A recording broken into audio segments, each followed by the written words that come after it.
Isang mapagpala at magandang araw mga kabayan sa kabila ng makailang beses na paglalabas ng video ni dating Congressman Saldico kaugnay sa kanyang pagdadawit sa Pangulo at maging sa pamilya nito na mastermind di umano sa 100 billion budget insertion, tila napapansin na ng Malacanang at maging ng ibang eksperto na magkakaiba na o hindi natugma ang mga pahayag ng dating mambabatas.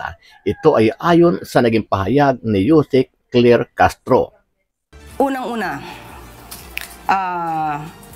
hindi niya binanggit sa video 1, 2, ang sinasabing transaksyon ng 2022. Maliwanag na ang binanggit niya nagsimula daw ang kanyang pakikipag-usap di umano kay Secretary Nina Pangandaman 2024. So nung napuna ang mga inconsistencies, nabago ang kwento.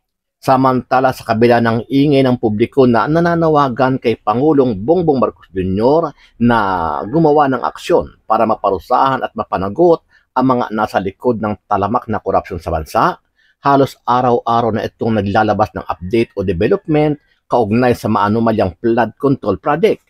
Kahapon ibinida ng Pangulo na may halos 12 bilyong piso na ang nabawi ng gobyerno mula sa mga ninakaw na mga opisyal ng kanyang pamahalaan. This brings the total amount of assets frozen to about 12 billion pesos. Kasama po dito ang mga air asset ni Saldico, ang value mga 4 billion. At bukod pa ron, meron po tayong nakuhang 3,566 na bank account, 198 insurance policies, 247 motor vehicles, 178 real properties, 16 na e-wallet account at saka air asset na frozen na. Samantala muling naglabas ng video kahapon si Saldico sa kanyang social media account kung saan ay idinadawit na rin niya ang unang ginang na si Lisa Marcos at anak nito na si Sandro Marcos. Ayon kay Saldico, pinapatakbo umano ng pamilya Marcos ang mga negosyo o pagmamanipula sa presyo ng mga pangunahing bilihin gaya ng bigas, asukal at sibuyas. Dagdag pa ng dating kongresista na wala silang malasakit sa taong bayan. Wala silang malasakit sa taong bayan.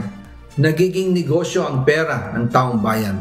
Ang pinakamakapangyarihang pamilya pa mismo ang sangkot sa ganitong sistema. Mula sa Pangulo, First Lady, hanggang sa anak, sila mismo ang nagtatakda, kumukontrol, at nakikinabang sa mga transaksyon dapat sanay para sa kapakanan ng sambayanan. Ano ang masasabi mo dito kabayan?